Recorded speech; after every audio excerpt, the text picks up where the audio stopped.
record. Yeah, so I think these high quality, high content, um, and long form YouTube videos, I think that they have better engagement. I think they touch on a wider topic of interest. And I think Right. that what you're going to see is advertising dollars are going to go towards a lot of people that keep viewership engaged, like viewers engaged on the video. And Yeah, I think you're going to see YouTube dominate the podcasting space in the next 12 to 18 months. yeah, I definitely think that long form discussion is really interesting. I was actually just talking to two friends this morning. We were chatting back and forth. One guy is a kettlebell nerd expert. I mean, he's like RKC certified and he's the whole thing. And kettlebells like they're his niche. I was talking to him yesterday and he said, yeah, the his name is Zach Henderson. He's really awesome. He's a big YouTube following. He said, yeah, the Zach Henderson starter pack is dinosaurs, ACDC, and kettlebells. Those are his like three things. And he like loves everything about dinosaurs. He knows everything there is to know about ACDC, the band, and kettlebells, which is pretty funny. You know what? But You know what? there's him, and then there's another buddy of mine. He's a strength and conditioning coach here, and we sometimes will just meet up and just get a lift in, and we just chat. We like talk about exercise, training methodology and philosophy and life and just all the things. And we rotate in sets. We're like, all right, we're gonna do this exercise. We're gonna get in sets, and we'll do this one, and we just like rotate in, and then we talk, in between sets and sometimes during sets, right? And I had this idea, like, what if we just recorded this? What if we actually just brought in camera equipment, we all mic'd up, and we just recorded ourselves, like the discussions that we're having while we're lifting in this long form, maybe, hour long, 45-minute long, like segment, and then just like clean it up, edit it a little bit, and just start putting it on YouTube, you know? And it's just three guys who are, different movement professionals in different ways, hanging out, shooting the shit, working out, right? So what Just do they do? What are their professions? I guess to get their backgrounds, that would be cool to know, like the three different perspectives while the workout is going on. That'd be pretty interesting. and Zach does all of his training via kettlebells, like with his clients. Right. He does mobile kettlebell training. He'll just go to clients' houses and does all the programming through kettlebells. And then he's got like a small group personal training gym. Um, that's yeah, he does more like strength and conditioning for middle-aged individuals mostly. So Nice. And then here you come in, the movement maestro, just like you bring your expertise, your thoughts on movement. I wonder how those conversations take place. Like I would definitely listen and watch the podcast episode because I'd be curious to see if someone's doing a particular lift, what cues are you using? What actually just the variation of exercises. And obviously we have a selection bias when we create our own workouts. So right. the actual selection of exercises are always interesting to me. Exactly. Because yeah, It will yeah. like take turns. It's always like a full body day, but we'll take turns choosing. Each person gets to choose the next lift that we do. Like, all right, Zach's gonna pick the first one, and he picks the next one. I pick the next one, right? And we kind of like rotate through. I like Pretty- that. I like that. That's a good variable there because number one, it keeps you on your toes because you don't know what someone else is going to prescribe or what someone else is going to recommend the day's workout be. Um, and the other thing is, you also you bring the heat. If someone brings the thunder, you get to bring the heat the next time. And it's not like it's a one-up thing, but it's more so like this constant challenge, constant variation. I know that's like an essence of CrossFit is that there's no constant everything is very variable and there are endless variations to a workout, which I think keeps people engaged. Not that and this is a double negative, but not that there's nothing from mundane, repeatable exercises and programs. There certainly are. But I think that for engagement and longevity's sake of someone sticking out a workout program, I think that's why CrossFit is right up there at the top because you find a community and you find that there's constant variation. So it's perceived as something new all the time. So people don't get bored. Whereas if I paid $10 to Planet Fitness and I'm just given freedom to choose all the machines, I'm going to get bored of that real quick because my creativity is limited in something I might not be motivated to participate in. But if I am motivated and somebody else is writing the workouts for me, then I'm going to show up because of more so out of adoration than obligation. I'm going to show up Mm. because Alec is there. I'm going to show up because, in my case, when I'm working out with my brother and our friend Matt writes the workouts. We show up and he writes a killer workout for us. Like that's what we do. And it's like we are in this together. We're all mid 30s. Well, Matt's I think 40, but it's like we're all in this, multiple kids. My brother has 4 kids. I've got 5 kids. Matt has 7 kids. It's Oh, like we work out because we have dependence, and this 5:30 to 6:15 workout is like the way to start our day. I recorded a podcast recently where I said, do the strategic thing first. And I don't think there's a better strategic thing in the long term than working out first thing in the morning. It's a long-term strategy. So anyways, great start. Great start. So thanks for joining us on today's show. I've had the pleasure of knowing you for a while now. Love the way that you think, love the way that you, um, not just think, but love the way that you do. Love the way that you kind of carry yourself and are always seeking to improve. So that's why I wanted to have you on. Gotten to know you more so in the last couple of months as you kind of cool. venture from the associate realm to the business owner, the uncharted territory, the uncharted waters of business ownership. So I guess let's just start there. What made you kind of think I might want to step out on my own and start my own practice, and maybe give a little background as to what led you to that decision ultimately. Yeah, for sure. So I was an associate outside of Nashville, Tennessee for about 4 years, and was honestly just blessed to be in that position from the get-go. Just had like a truly incredible experience at that clinic, which I'm very fortunate to be able to say that. I know a lot of associateships are not that way. And a lot of times people leave them with maybe a more jaded or bitter taste in their mouth. And it couldn't have been further from my experience as an associate, which is really which I do feel very fortunate to be able to say that. And coming from an incredible team of it was a big clinic with 4 providers and an incredible support staff as well. Kind of like a higher volume rehab based clinic. So in the realm of chiropractic, really, I think had perfected this model of how do you both have a clinic that can see lots of people, maintain efficiency, but also provide high quality care, right? It's like, can you check all of those boxes at the same time? And honestly, I think we did a very, very good job of doing that. Um, and so I was really happy. I was really content for my time there. I think it was awesome. And I started to just ask these questions of, at my first few years, I was there and I was there and I was learning and I was growing so much every single day. I felt like I was becoming a better clinician. I was seeing these crazy cases that I never thought as a student that I would see, right? Like crazy injury history or medical history or whatever, just stuff that's like, you can't make this stuff up, right? And so as a clinician, being able to be exposed to that and work through that was truly invaluable. Um, but I got to this point where I started to ask myself these questions of like, well, what's next? What's coming next? I'm here. I've been doing this. Um, I've been here and I'm in a routine. I feel comfortable, right? And honestly, I was comfortable.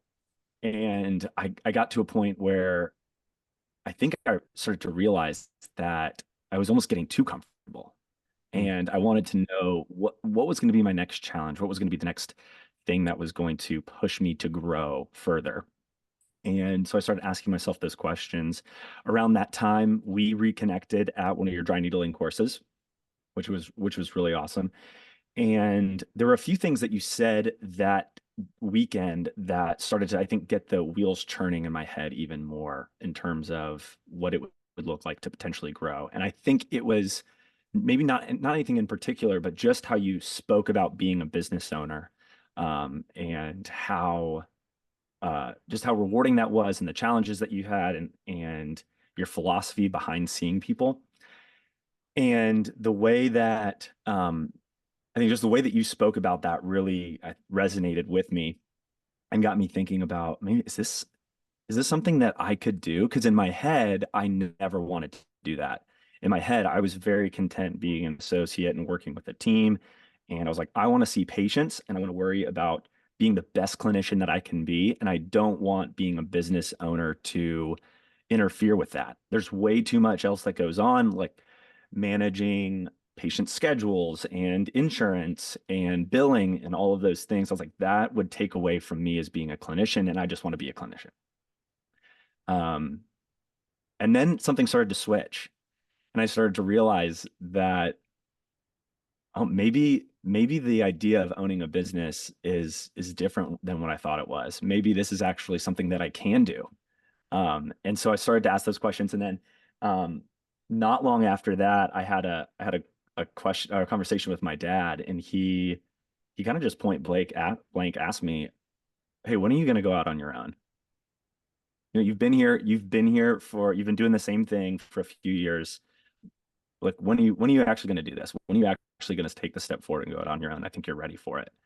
Um, and it was that conversation that very poignantly made me realize, I think this is what I need to do. Um, Part of that then was a conversation of, okay, well, I don't want to leave my current position. I love where I am. And so is there a possibility where I could potentially, buy into the clinic that I'm in, or something like that, where I could, take on some of those ownership roles and responsibilities, and obviously have the benefit of building equity in something as well. Or is that not going to be a possibility? And is this going to be kind of the end of the road for me here? And do I need to go start something on my own? So I broached that conversation with my employers and was basically like, hey, I want to grow.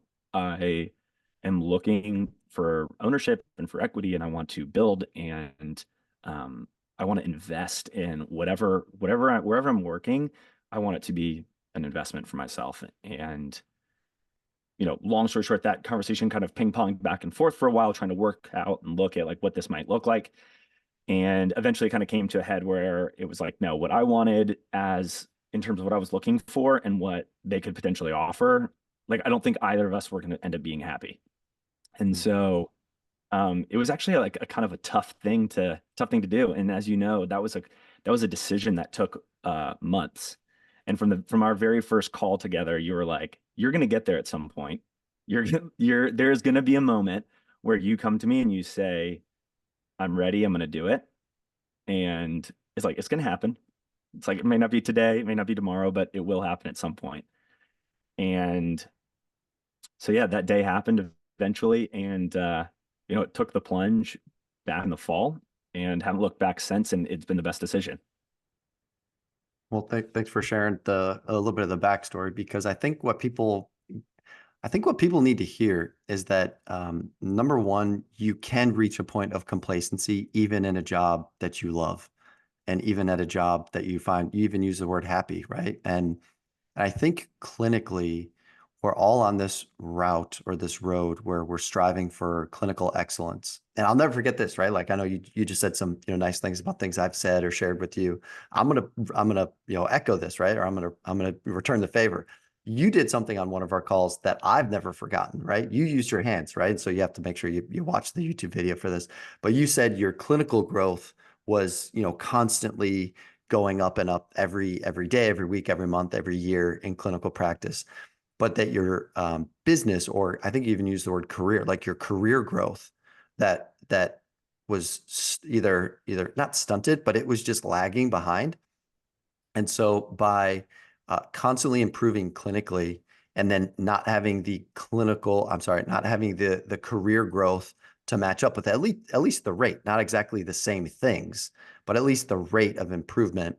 and you used your hands to like represent those two. Like I've used those on discovery calls with people, and that's been a huge eye opener for me. So the feeling is mutual, right? Like I've learned a ton from you and the journey that you're going through. So that's kind of number one. Number two is I think people need to hear that it is possible to leave an associate position and not have it feel like there's a bridge that's been burned. I think that there's a way of going about it. And you went, every step of the way, the relationship is still intact, even the way that you're speaking about your former employer. And I've spoken to them as well in the past since you've left, and the feeling is mutual, right? Like you guys have such respect for each other, and it was the right thing for both parties. So therefore, the relationship is still intact, which is a great place to be in. But it's not like you thought of this on a Friday and Monday you put in your 2 weeks. Like that's kind of, that's where things get a bit feisty and things get a little bit stressful. Um, but yeah, so that's kind of like what led you to kind of going out on your own. And then I love talking about this, but what was your biggest fear going out on your own? Talk to us, all of us, about what your biggest fear was going out on your own. Yeah, that's a really good question. I think my biggest fear when I was going through all of this was, I was at this kind of juncture point in my life as well where I was unsure of not only what my next career move was going to be, but I had a few other kind of like big life questions in the balance as well. I live in Nashville. I'm from North Carolina. And so I had this fear of, okay, if I'm going to start a business, I probably need to start it where I envision myself being in the next 20 or 30 years. And, I'm unmarried, I don't have kids. And so for me, the big question was, okay, do I want to be, in 20, 30 years, do I want to be close to my parents or do I want to be, far away from them? And kind of realize, I don't know, I probably will want to be closer to them, 2, 3 decades from now. I'll probably want to be in that area and just not be a 8 hour drive away, you know. So where Uh, are they? they're in Charlotte. Okay, so you're in Nashville, they're in Charlotte. Yeah. And so I kind of had this wrestling match in my head where, well, I want to be there, but I also don't want to leave Nashville right now. And so in my head, I'm like, well, if I'm going to start a business, it has to be where my family is. And I put this like constraint on this decision before I even made the decision, which I think was my biggest hang up. And the biggest lesson that I learned was to not put constraints on decisions before you make decisions. And I think that what ended up being my biggest fear was something that in hindsight has not been an issue at all. And so I had this moment where I just came to myself and like, why am I putting this rule on this decision to start a business that has nothing to do with me right now as a 30-year-old? This has everything to do with me as a 50-year-old, but nothing to have to do with me as a 30-year-old. So I'm making these like decisions for 50-year-old me in what's what I'm looking for?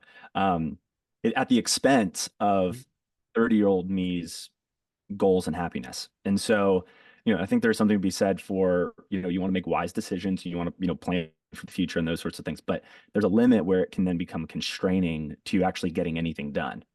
So I sat in this holding period until I realized that no, I can just start my thing now and worry about like the stuff that's going to come later. Like I have to take the first step first because if I don't take this step now, then who's to say that something's not going to change anyway?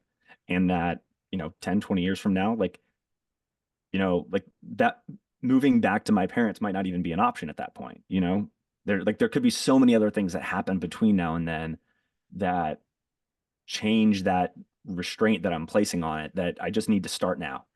And so that's sort of been one of my biggest lessons moving forward is when I overcame that fear of like trying to make every decision perfect so that I would set myself up for the most perfect scenario next, that it actually placed so much anxiety on my current state that I was not able to make a decision at all. Hmm. And once I moved past that and I just said, you know what, screw it. Like I'm just going to start now and I'm going to start in Nashville. And if I want to move later, I'll move later.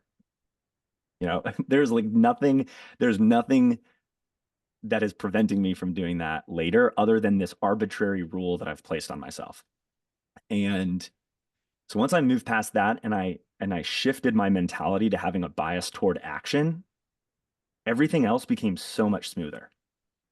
And so there's a huge lesson there that like if I could, talk to anyone who was in my shoes, it's like don't even worry about what's coming later. Just worry about what's in front of you right now. Like do that thing, and then when the other stuff comes, it'll come, and then you can worry about that then. One of my favorite topics in regards to the concept of fear, right, is many years ago. I mean, I don't know, when I first started listening to Tim Ferriss, I believe he had Jamie Foxx on. And Jamie Foxx is like, grew up, literally talks about how he grew up on the other side of the tracks in Texas and, had a really rough upbringing. And his grandma, he shares this story about how he was afraid to do something. He had to cross the tracks and he had to go do something that he didn't want to do. And he told his grandma he was afraid. And his grandma kind of looked at him quizzically and said, well, what's on the other side of fear? And he looked at her kind of, why, what are you talking about? And she gave him this wonderful picture. She said, close your eyes, picture you're standing in a room, and on the other side of the room is a door, and you want to walk through that door, but fear, as in like a person, or fear as a thing, is right in the middle of the room. So what's on the other side of fear? And he's trying to figure it out, trying to figure out. Finally, she says, nothing. Nothing is on the other side of fear. So if you can grasp the concept of like, we work up all of these things and we suffer greatly in our own minds. On the other side of the fear, we realized there was nothing actually standing in our way to begin with. And I'll never forget when someone asked me, well, what if you move to Tennessee and what if you have to close your clinic down? And I said, so what? Like I've done it once, I could do it again. People are like really stressing out about, that love me, love my family, want to make sure that our business is doing well. And they're like, well, what if it fails? And I was like, so what? I'll build something again in Chattanooga. Like Mm. to me, it was such a nonchalant answer, but someone else was really stressed about the Earl family. I wasn't, because I'm that confident. If this whole experiment comes crashing down, I'll do it again, because I'm not the same business owner as I was 4 years ago. Definitely not the same business owner as I was a year ago. And I know you can relate. A year ago, what a difference a year makes, right? So ownership, you've just branched off into ownership. You said it was a really good decision to make, encouraging others to consider addressing kind of fears and worries. What have you learned about yourself in the last, I don't know, 6, 8 months of being a business owner? Yeah. Yeah. Where do you start? Where do you start from that? Um, I think first and foremost, one of the things that I've learned most is this is what I was made to do. And I never thought that business was something that I was good at, right? Like we had a really I had a lot of friends in college who were all in like the business school, right? They were in the B school. And it was most of my friends. And I just throughout all of college, I knew nothing about it. I didn't really know what it was. Like I just it was such a foreign world to me that I had like it was more of like I think that fear of the unknown, right? And now that I've stepped into it, I've realized, oh wait, like this is actually really fun. This is a really cool thing. It's like playing a game every single day. You wake up and you just figure out like, okay, well, what's the objective of the game today? And you figure that out, and then you just try to accomplish like whatever the goal of the game is today. You just try to win the game, right? And what's incredible about the game is that the game never really ends. It's this constant thing, and you keep waking up, and the next day you wake up and you're like what's the game today? And you keep playing this game over and over and over again. And what makes it so fun and what makes it so exciting is that you actually can never win. And I think I was so afraid of failure for so long because I in my head it was like, oh, I've got two options here. I either fail or I win. And so I'm either I'm either a failure or I'm a success, right? And very, very quickly, one of the things I've learned is that those who view that they can like arrive, like I finally arrived at this place where like I've done it. I beat whatever this game is that whatever this thing that I was trying to build, or whatever this, life is that I was trying to do. Like I've done it, right? Like that is such a, I just feel like that in and of itself is not even a reality. It's just every day you wake up and you've got these new challenges in front of you, and you've got new things that you have to do. And if you view, like Alex Ramosi would say, if you view the game, the object of the game as staying in the game for as long as possible, then like that's the most rewarding way to run a business. And so I've kind of tried to take that approach through it as well. Is first, don't get so hung up with the million things that there are to do and like all the tasks that are there, but just figure out like what is it you have to do today, and like worry about that thing. And so that has been really fun, and it's been a really good learning experience for me to be able to realize that I came from somebody who was like, oh, I can't be a business owner because I'm a clinician. And it's this lie that I think we've been told so often. I'm sure you hear this all the time, that like good doctors don't make good business people. And like that's just like some kind of somewhere along the line I heard that, and I just equated, if I was going to be a good physician, I could not also be a good business person. And if I was going to be a good business person, then I had to sacrifice some kind of, ethical boundaries or something in order to like scam people into a product or some kind of thing that I was trying to sell them on, right? And that those two things were at constant war with one another. And they absolutely are not. That is, I think, another huge thing that I've learned is that you can be a great business owner and you can also be a great clinician at the same time. You can do them both. And when you do them both, you literally never run out of ways that you can stay invested and engaged and fulfilled in your life, right? Like the cup that we as clinicians get filled by treating patients and by seeing them and by helping them work through this injury journey back to recovery is something that is so wonderful and so special that we as clinicians get to partake in that. Like I'm humbled every day that my job is literally just to show up and help guide somebody through a process of getting their life back. And it's like, that's what I get to do for work. Like, that's so cool.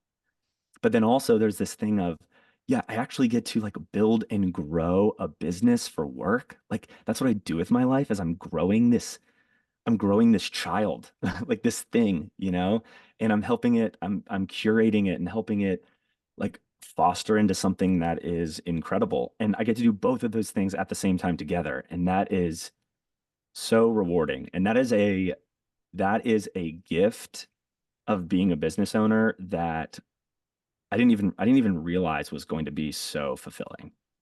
Um, and I wake up every day. I was talking to my family this morning, and I was like, I am just so like it's Monday, and I'm so excited for it to be Monday. I have so many things to do, and like I'm gonna love every single second of it. I cannot wait to start. Um, Well, yeah. So I think those changes in my mind have been, I think, some of the biggest ones. it's awesome. I think people can definitely resonate with the you mentioned earlier, it's like what you feel like you were made to do, like is to be you're made to be a business owner, and you're made to do um your particular style of treatment, and your particular connection that you have with people is like what you were made to be. And I think some would call that like a purpose or a calling. And I think that it's really wise of you to lean into that calling, because I don't know how many people feel the calling or hear the calling to take their life in a direction, and they just don't act on it. It's a little bit more comfortable staying put, as opposed to the risks, right? I said to someone who was thinking about joining our program to have some guidance on the first 12 months of her practice, and she's like, I don't know, it's a lot of money and it's kind of, it's a big commitment. It's risky. And, my response to her was, I quoted Jim Rohn when I said, it's all risky. It's risky to make a decision to change, and it's also risky to stay. And got the wheels turning. Definitely got the wheels turning there because I don't know about you, but I don't think that I could stay in the same place for very long if it was risky to stay there.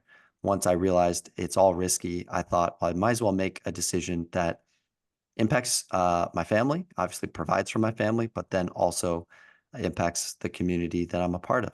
And so, yeah, again, kudos to you for kind of disseminating information and short term and long term in order to start a business and then to see it just grow from day one. So let's talk about, you opened up business. Let's talk a little tactics. What did you do to make sure that when you opened up, you weren't bleeding money every month? And what were some, I don't know, strategies and tactics that you implemented to make sure you were as profitable, ethically as profitable as possible in your first, 30, 60, 90 days? Yeah. Um, a couple things that come to mind.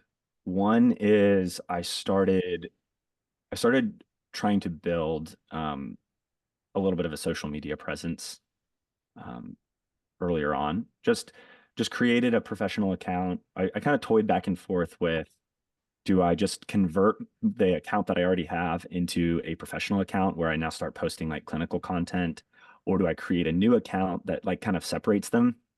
And there are times where I feel like, maybe I should have just kept one and just made it all the same thing. But I actually like, and you kind of gave me this advice as well. I like having an account where it can be for me and friends and for like sending each other memes. And then there's another account where I can like interact with my patients. And so I have my personal one as being private, and that's literally just for me and my buddies to like send each other funny videos. And then I have another one where I post more education, and it's also like I use it as like a time as a like a vault, a memory vault for me in terms of like posting, milestones or things, trips or whatever that I want to remember. Um, and then I have the other side, which is an education um, based account. And so I started doing that. And, honestly, Alex, and I've kind of stepped away from this a little bit. You may have even noticed this as well. But I was like, I don't even know what I want my message on social media to be. I don't know like what the vibe of my account needs to be. So I started posting videos of me just like doing these like doing exercises or different like tips for particular exercises. Um, and I'll be honest, like I hate every single one that I do. Like every single exercise video that I post, I hate it. And I hate filming it and I hate recording it, but I just started doing it anyways. But I also feel like social media for me, it just felt like so saturated. And it was like, there's so many accounts that are like, do this exercise for your knee pain. And it's like, that's so reductionistic and so like clickbaity, it makes me want to throw up. Like if you're a clinician at all, you should know that a exercise for a given condition it's not a thing. It's not an input equation. If you like if A, then do B and you will get C. Like there are so little times that that works. Like even in the McKenzie world of doing like whatever end range loading type exercise that you're doing, like if you see any patients at all, you know that like you can't just tell them to do this exercise to reduce their low back pain. That's right. So like even still with all of that, I just was like, well, I got to put something out. So I started putting out different drills or exercises that I liked for running or different warm up things that I liked, and just started to kind of like build some without even announcing that I was doing anything. I just started to kind of build some engagement there and, um, did the best that I could with that. And we can talk about that later. My social media strategy has changed a little bit. And I've kind of gotten away from that in terms of what I do now, but that was kind of the first thing. The second thing was in terms of setting myself up for one of the biggest advices that you gave me um, was just trying to get profitable as soon as possible. Like the earlier that you can get profitable, the better. And so one of the best ways to get profitable is to keep your startup and your overhead expenses low for as much as possible. So I started really simple. I got a Chirolux table. It was a nice portable table. I got a massage table too. I think at first I got like a $200 massage table from Amazon that I started with before I got my Chirolux. And then I found a gym that would host me, that had some available treatment space, and it was in the neighborhood that I wanted to be in. It was affordable, so I started off, and I'm still there at a gym called Shed Fitness, and I just work in a small, small, small treatment room inside of Shed. It was an old storage closet that they converted. It's 100 square feet. It is not fancy by any means, and I doctored it up and made it look as best I could. And that's where we do our treatment.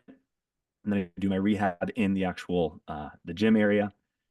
And but it was perfect for what I needed, which is, hey, it was affordable. I kept my overhead low and my startup costs as low as possible. And then I just started, and got my first patients through some just connections of like people that I've been telling, like, hey, I'm gonna start my own business, like whatever. And my first few people were people who just coincidentally had some stuff going on and they kind of wanted to support me and that sort of thing. And it was really nice of them to do that. Um, and then from there, like before I even opened, I held my first workshop, and I got a few new patients from that. And then once the ball got rolling, it got rolling. And then it was just a matter of building and creating content as much as possible to just be in front of people. And I'd say probably within the first 3 months, yeah, maybe even 2 months, my schedule was completely full. And yeah, I kind of even don't even know how it happened. It just sort of did, right? Um, but Well, I yeah, think that's there is a bit of a recipe to your success, Al, because you mentioned earlier that you had this mindset of, okay, once I make a decision, like I'm all in, and I'm gonna have I think you even used the phrase, I'm gonna have a bias to act, right? Like you have a propensity to not just think of ideas, because I even recorded an episode a while ago that was called the entrepreneurial conundrum, where we are not short of ideas left and right. It's one of our, I would say it's one of our best attributes. We think of ideas, and other people, like again, I think there might be 2 or 3 episodes in a row where I might be quoting my dad, but my dad famously has said for many years, whenever I say something entrepreneurial, or whenever someone says something that he just doesn't like, it never like occurred to him to think that way.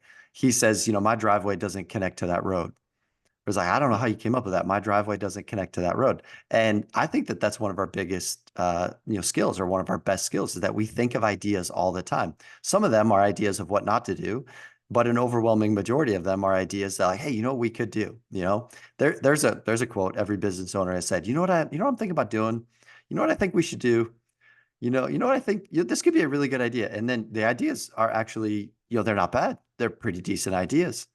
But where I've seen that um, that unnecessary delay comes in the failure to act. Not because it was a bad idea, but it's because we get tied down with the trivial million things that we have to do to run our business, that we don't have the margin in our schedule to make sure that we do the big key strategic thing. So I love that. So it doesn't take a genius to figure out why you lined everything up in a row and then just knocked them down, so to speak, and then you're successful within the first 30 days. So that's my favorite thing to talk about, is when you make a decision and then you act. So a lot of people want to know, how did you get plugged into the gym? And then what kind of, marketing, you mentioned a workshop. What are some things that you did to make sure that A, you planned a workshop, and then B, people actually showed up for it? Yeah. So as far as finding the gym space, you know, one of the things I feel like that was really helpful for me is I was actually talking to a patient about this the other day. She works in marketing, and she goes, "You know what's so brilliant about this is that you are your patient avatar." And she was like, it was kind of funny because she like for a second like stepped past the it was almost like she was like inserting herself into the business, like as somebody who works in the marketing world, she was like peeling back the curtain to actually see like to step into my tactics as a business owner. It was just kind of a funny um a funny like kind of stepping past the patient barrier into like a co-strategist, if you will. But she Yeah, was like, yeah. you are your ideal patient avatar. This makes so much sense for you to do. Like this is absolutely brilliant. And she was like, she couldn't get over how brilliant of an idea it was that I, as a someone who a self-titled fitness enthusiast, was marketing myself toward fitness enthusiasts. Like that's my patient avatar is the fitness enthusiast, right? Or fitness lover. And she was like, this is just brilliant. Like you're the person that you want to treat. I was like, yeah, like I've actually kind of been self-conscious about that for a while because I feel like it's kind of a cop out. Like I'm just like doing things and like just helping people that are like me as opposed to like trying to help everybody. And it's like that it's that barrier that I'm trying to get past. And she was like, no, this is like the most seamless perfect thing ever. She's like, more people just need to focus on helping people or working with people that they already have connections with. And so, as far as finding a gym was concerned, it actually wasn't super tough for me because I have so many connections in the fitness industry because that's literally what I do with my life. Like I my up until starting a business, most of my day was consumed with I went to work, I played fetch with my dog, and I went to the gym. And like those are the three activities that I do on a daily basis is I work, I play fetch, and I work out. And so, so I guess maybe the only other avatar that I could have pursued were maybe dog owners. I guess I could have gone that direction and opened up a clinic at a dog park or something. But um, maybe that's something that I could do further down the line. Hey, there's an It's idea. not as profitable, but yeah, go on. This is good. Hey, you know what we should do? We open up a clinic for dog owners. That's what we need to do. Um, But no, I just started texting friends who I knew went to different gyms. And I said, hey, I want to let you in on a little secret. Don't tell anybody yet, but I am starting a business and I'm looking for a gym that I could potentially rent space out of as I'm getting started. Does your gym have anything like that? Like, do you think your owners would be maybe interested in having a conversation about having a rehab-based chiro in their gym? And that's how I started. I just texted friends. And um, that felt a lot more comfortable to me than like walking into a gym and being like, hey, I'm this Cairo and I'm starting up a business and like, can I work here? You know? And so I think like a piece of advice that I would give to people is use your connections, right? Like I'm not going to say use people because that sounds bad. Like don't use people, right? But people, I think, have this inherent desire to actually help other people, right? And I don't necessarily think, or maybe it's not always altruistic, but there is, I think, this inherent desire that we all have that when somebody reaches out and asks you for help and saying, hey, like I'm getting this thing started, could you help me out? People like actually genuinely typically do want to try to help you as much as possible. And I found that to be in every single case, true. Like very few, there were no times where someone was like, yeah, I don't think that's going to work out. It was always like, hey, yeah, let me get you connected with our gym owner. And like, I think that would be a super great fit. Right. Most of the time it didn't end up being a good fit, but at least it got me in the door and allowed me to have the conversation. And so kind of going through doing that, I was able to find Shed and it just worked out. And um, it was, well, I'm not going to say perfect, but it was good enough, you know? And I think that we can get hung up sometimes too in wanting to, again, not take action if the situation or the thing isn't exactly right. But it's like, hey, if it's good enough to get you going, like just start, you know? Yeah. And so that's how I found them. Again, I had a few meetings and conversations with some different gyms in the area that I thought was going to be a perfect fit. And in hindsight, I'm so glad that it didn't work out. Like one place, for example, is this really high-end gym downtown, and they were super amped about the idea of having me, whatever. It was really cool. And, they were like, well, hey, let's follow up in a few weeks and, we'll continue the conversation. Okay, great. A couple weeks goes by, get back in touch with them. And they were like, hey, we super value and we see like what you're doing, but we have so much on our plate right now that we don't think we could onboard having a chiro in-house. Okay, awesome. That's a bummer, but thanks for letting me know. I'll move on to the next thing. Well, 2 weeks ago, they had this massive water main break in their building, and they've shut down that building completely until further notice. Whoa. And so, had I taken that opportunity or had that worked out, I would literally be out of a place to work right now. And so, all of that to say is that sometimes even what you think is going to be the perfect setup is not the perfect setup. And so, um, if you find something that you feel like is good enough and that's going to allow you to be profitable, um, and it seems like you vibe with the people that you're going to be partnering with, then take it, go for it. I like what you mentioned there on multiple, levels, but I think the main one that I'd like to, highlight is you didn't just reach out to one person and get one gym reference, right? Like I think, and I say this regularly in marketing and sales calls, that the worst number, this is straight from Dan Kennedy, but the worst number in business is one. If you have one marketing plan, one sales play, if you've got one affiliate program, one referral source, because what happens if that dries up? Then you're toast, right? So, or I should say, then your business is toast because you relied so heavily on just the one thing.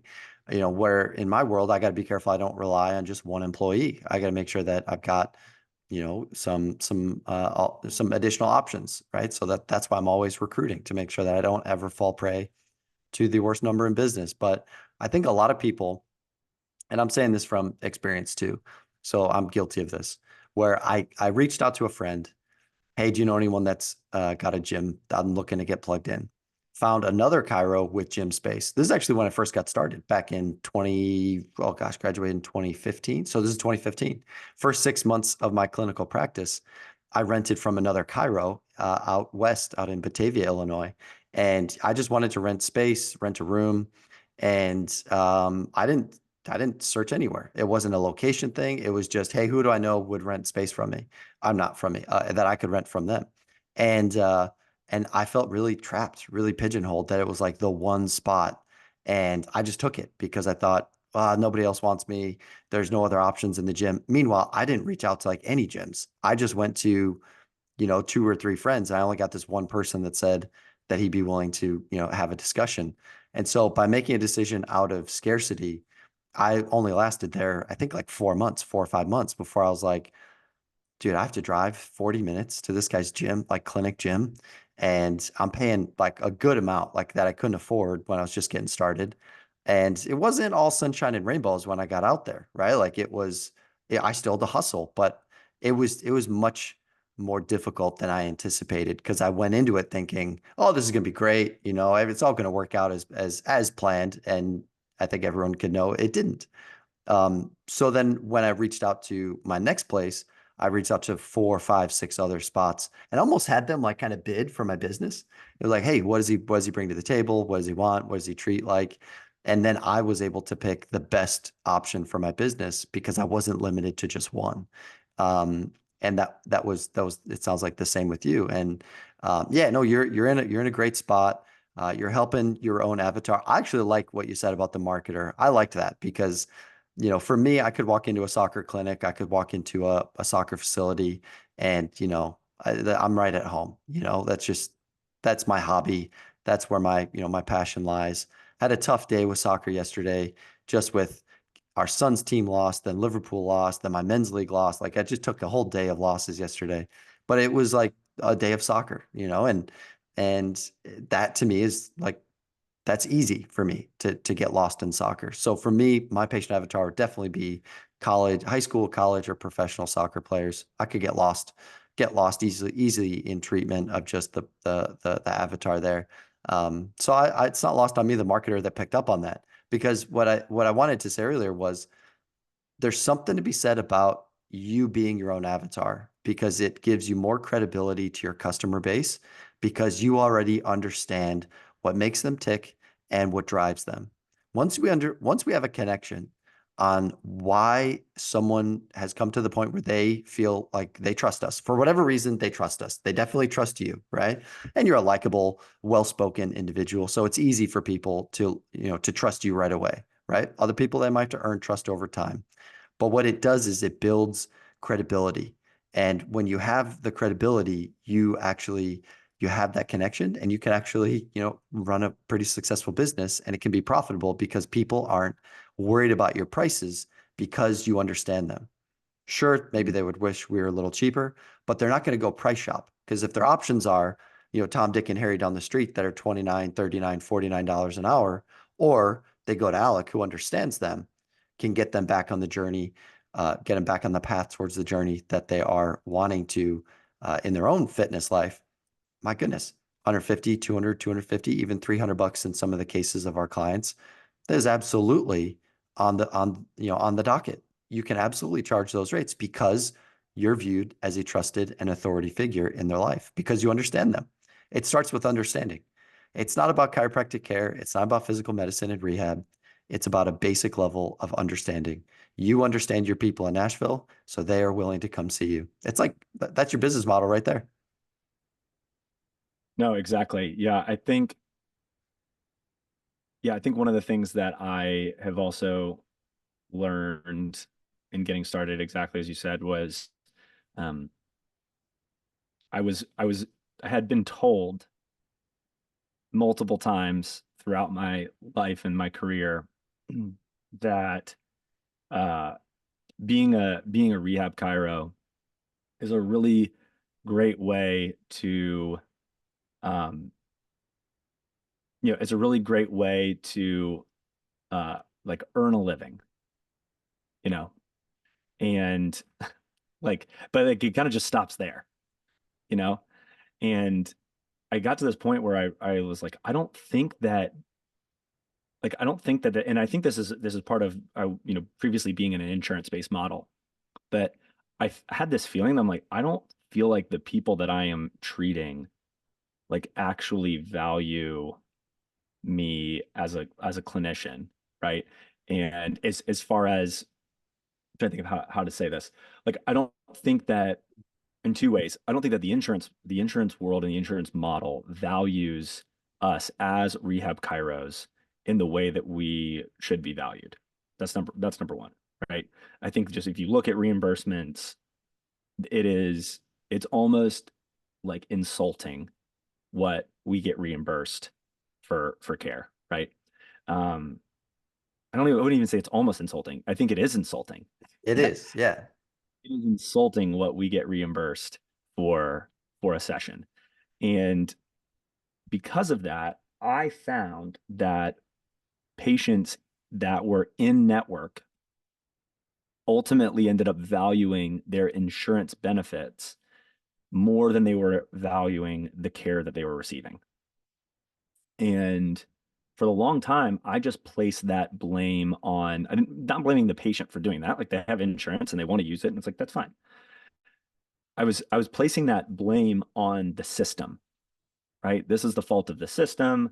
They're hosing us, blah, blah, blah. Because of the system, I'm going to be stuck in this and I'm going to be like scrapping and clawing and fighting to make 75 grand a year as a doc, like as a physician, And so like this is so like what a terrible financial decision that I made for myself to like be in this position.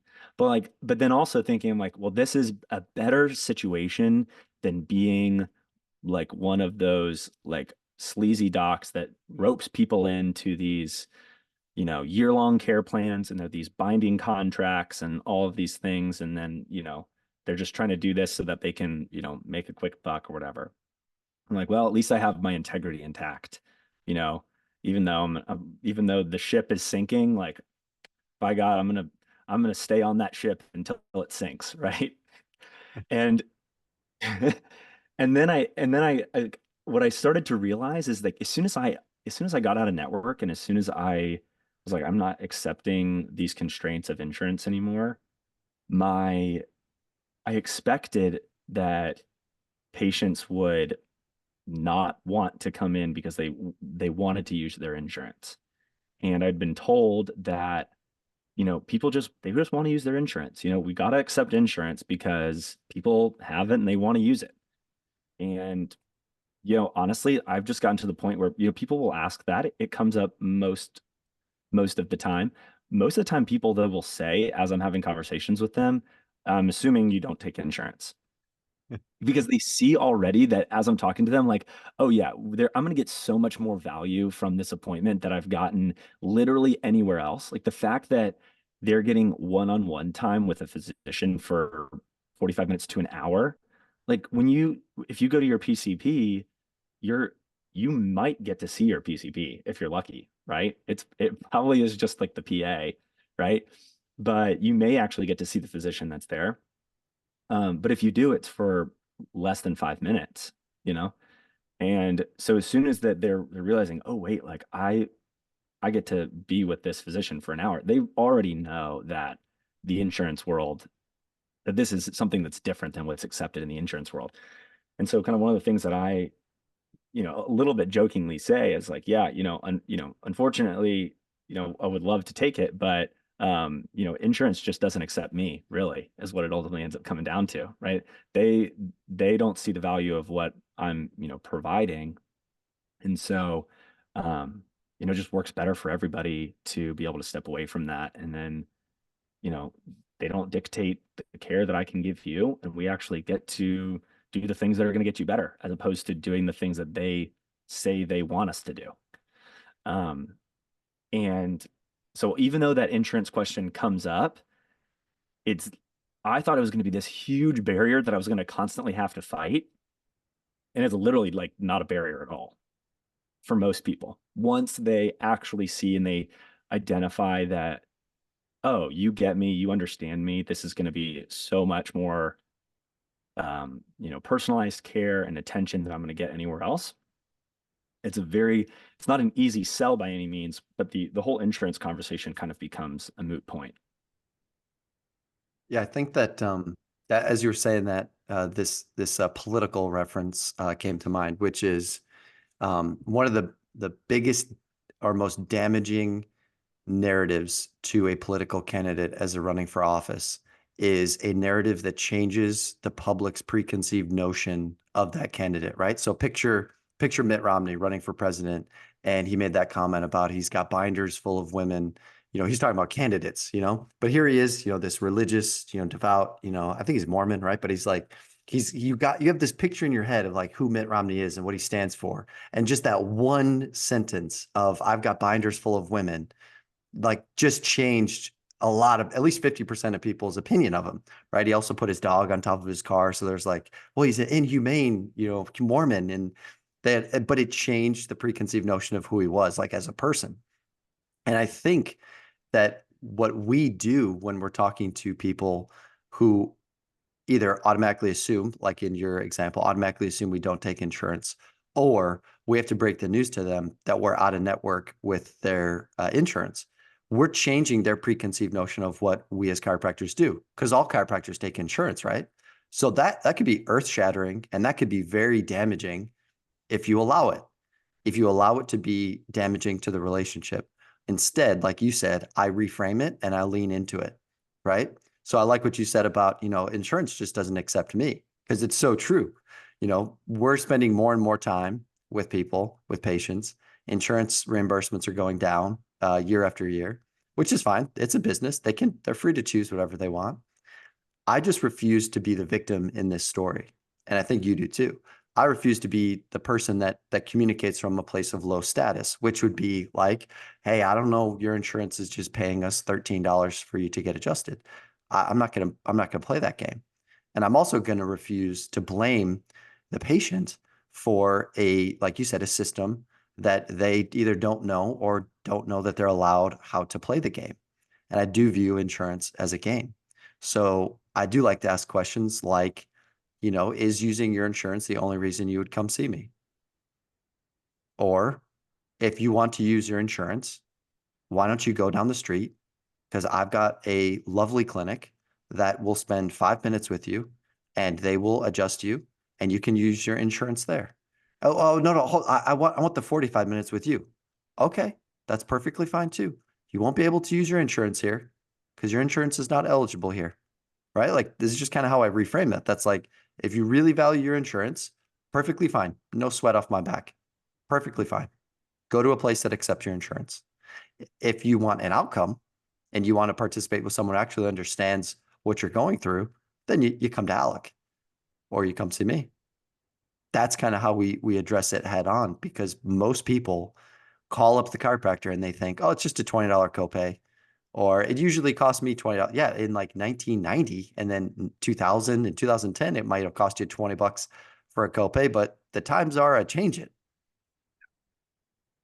They So absolutely are. Yeah, I remember going to that when I was in high school. And I would go to the chiropractor that, kind of brought me into the world of what we do. And still, as a high schooler, still on my parents' insurance and stuff like that. And checking out and it being a $10 copay. It's a $10 copay. Yeah. that's right. Which I don't, there, I don't, there's no way that even exists anymore. Right. I've not seen a $10 copay from, since probably I was a patient going to my own medical doctor's office, you know. Um, but yeah, so where's the next 12 months for Alec? Where do you see yourself, your business? You mentioned that you're just seeing growth month after month. So I guess just talk to me, talk to our listeners about where you see yourself in the next 6 to 12 months, because there could be some possibilities here for people listening. So if you're interested, I think people should listen up to this. Absolutely. So, one of the things that I try to constantly keep in my mind is identifying what the current constraint of the business is. And part of the game, like we were talking about, right, is just it's identify constraints, remove constraints, and then identify the next constraint, right? And just it's continuing to do that. And so right now I'm really I'm dialing in some of my internal systems to be able to be a little bit more efficient. I'm a one man show, so I'm handling everything from the marketing to the billing, to which billing's pretty easy, honestly. You just run the credit card. That's the benefit of not being in a network with insurance. Billing is actually pretty easy, but marketing and sales and the social media stuff, and oh, by the way, treating patients, right? And so trying to identify what the current constraint of the business is, remove that constraint, and part of that is shoring up my internal processes to be more efficient. I'll give a little shout out to Josh Satterley, using his CRM, Trust Driven Care, which has been really helpful. And he's been a great help, along with you. I know you're working on building one. Sorry, this is my dog. If you can hear him, his tail is wagging against the door right now. It's all good. Uh, It adds to the experience. yeah, this is what you get. If you're going to listen to me talk, you're going to see my dog, participate in it. Probably it's just what you get. But been working on that. I know you're working on your CRM as well, so really excited to see kind of what you build and put together there. But that's been really good to just, I think, working with whatever CRM you choose, having one and establishing it and making sure that you choose one that has, abilities for you to really streamline processes and streamline patient communication, is really helpful. Because if you're like me and you're treating patients during the day, and somebody calls or they text your office or what have you, and you need to get back, the more centralized you can have all of those things so that you're not having to like look and check 100 different sources, the better. Um, so right now I'm working on making all of my processes internally more efficient. Um, One of the things that I have found to be very challenging is if I have a lead come in, is is keeping track of where that lead is during their onboarding process. And so I've been working on making sure that I don't have people fall through the cracks, so to speak, and keeping that going. So that's, I think, that's probably constraint number one. Constraint number two at the moment is that my books are pretty much filled. I started off saying that I was going to see 24 patients a week, 24 hours of treatment a week. And I'm like in the 27 to 31 range right now, in terms of patients per week. And so I'm sort of like overbooked and overutilized at the moment, which is, I guess, a good problem to have. But like we've talked about, it is the challenge of you get this massive influx of people coming in and building up our schedule, which is what we all want to do. And then all of a sudden you completely remove the time that you have during the week to actually be able to do the things that are going to grow the business. And so you get so stuck in treating patients that then you're not continuing to fill your pipeline again. And then you dry out. And so it's this feast or famine, entrepreneurial roller coaster. And so the next, a little bit more big picture goal, but is turning that roller coaster ride into something that's a lot more consistent and smooth. And so one of the things that I've been doing with that is just doing a better job of setting some boundaries for myself in terms of if I'm out of appointments during the week and I can't get somebody in, like I can't get somebody in, and so, that's looked like I'm right on the cusp of having a wait list right now where, I'm booking new patients out probably 2 weeks or so, before I can actually see them. And I'm trying to like kind of slow down that trickle, to keep that more consistent. And then from there, it's recognizing that one of the other constraints is just the current location that I'm in is such that it's a fitness studio, right? So they do classes, they do group classes.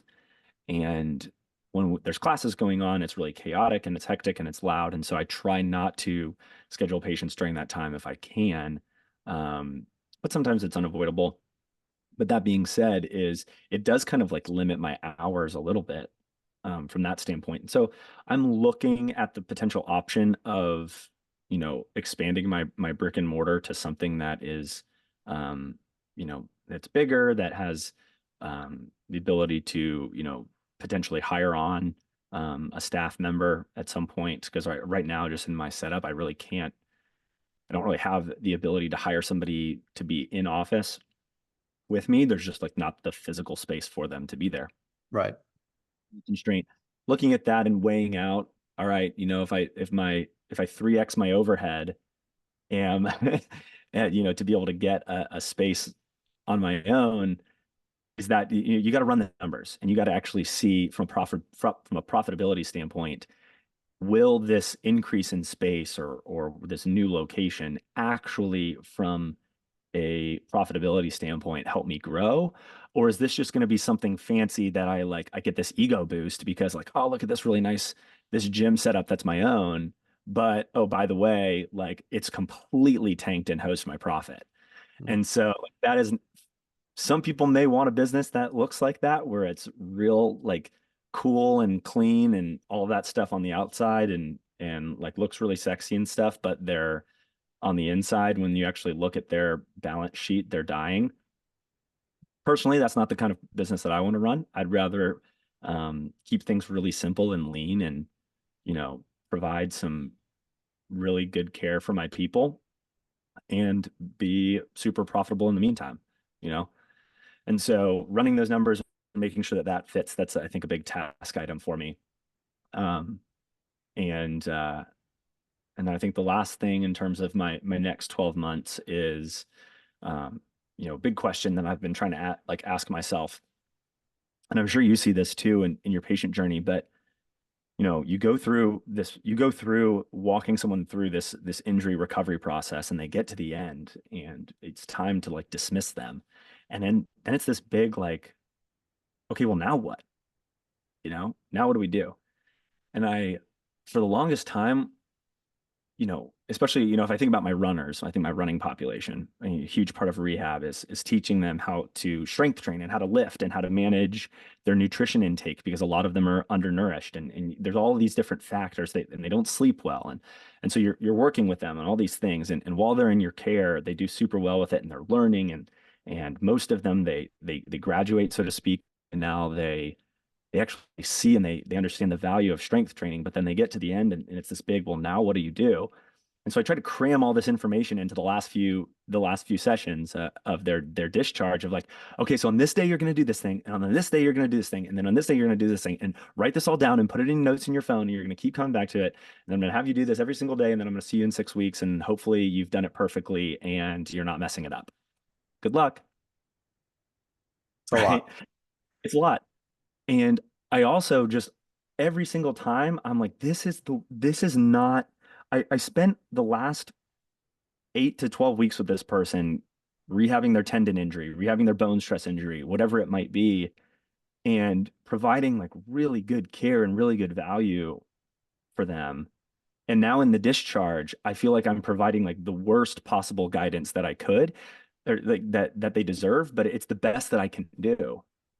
And so what I've come up with the solution to that is I'm onboarding a more asynchronous remote um, like essentially like a wellness coaching program with them, where I provide with them the, hey, here's what your strength training routine is going to look like. um and I'm able to kind of like update that for them. Does not take super long on my end, and they get an entire training program from me that they can opt into on discharge if they want. And so that's one of the things that I'm onboarding and trying to grow that side as well. And just helping me leverage my time a little bit better, to be able to provide that and then still have a little bit more, nothing's truly passive, but it is a more time leveraged way to bring income into the business as opposed to an hour-long session. Um, so that's kind of those are sort of the what's next that are coming up. Well, I think that, most people, if they've been in business long enough, will agree with me, because I've had some wise and sage counsel share this with me, that really in business, our only asset is time. So yes, when you get to the discharge point, it is less time that you're spending with patients when they, celebrate the graduation of a plan of care. But also, if they don't want to leave you, right? And I don't know about you, the never-ending treatment plans have never really sat, well with me. But if someone's had a good experience, if someone enjoys my company, your company, the relationship, they can see a benefit of continuing to come in. I'm not going to say no to them, but I am going to give them, other options to do business with me that would increase the LTV, or the lifetime customer value. Obviously, that's a key impact area, or a key performance indicator that we look at within our business, is how much do patients spend with us? How long do they stay with us? And what's the total value that one patient has to our business? Those are really important metrics to look at, so that we know if we go out and we do a marketing event, and we know it might cost $1,000 to rent a table somewhere, or to do a particular mailing piece, for example. We know that if we have a patient acquisition cost of X, but then if for whatever reason, let's just say it's $1,500 as a plan of care cost, we know that it's worth it to just get one. We know that we'll be profitable if we just get one. So then from there, if we have 15 to 25% that continue on with your asynchronous remote coaching program, that's just additional revenue in the bank. And you're offering it to them. You're not making it a requirement. You're just offering it to them. If they want to do business with you again and again and again, that's actually the best customer. Is the customer that buys, is the customer that buys again and again and again. Like that's the sweet spot in business. So no, fantastic, Alec. Well done. Where can people learn more about you, about your clinic, about your growth? Where can they hear more about you? Yeah, so one of like the biggest area is probably through Instagram. My Instagram is Dr. Dr. So dr.alec.draglin. It's Dragelin. That's where I'm doing most of uh my content at this point. It's probably the easiest way to reach out to me as well. pretty active on Instagram there. That's the biggest thing. And also, like, if you're a chiro listening to this, um, regardless of what stage that you're in, if you're an associate and you're kind of asking questions about, hey, is going out on my own right for me? I'm absolutely an open book. I love connecting with other chiros, PTs, strength coaches, whatever it might be, whoever might be listening to this.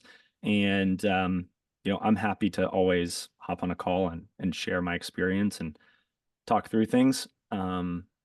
And just be pals. I love connecting with people, and that's probably my absolute favorite thing in the whole world is connecting with people, learning their stories, and finding commonalities and just kind of creating that mutual experience. So yeah, if you're listening to this and you want to connect, don't hesitate to reach out, and um, happy to set something up where we could chat.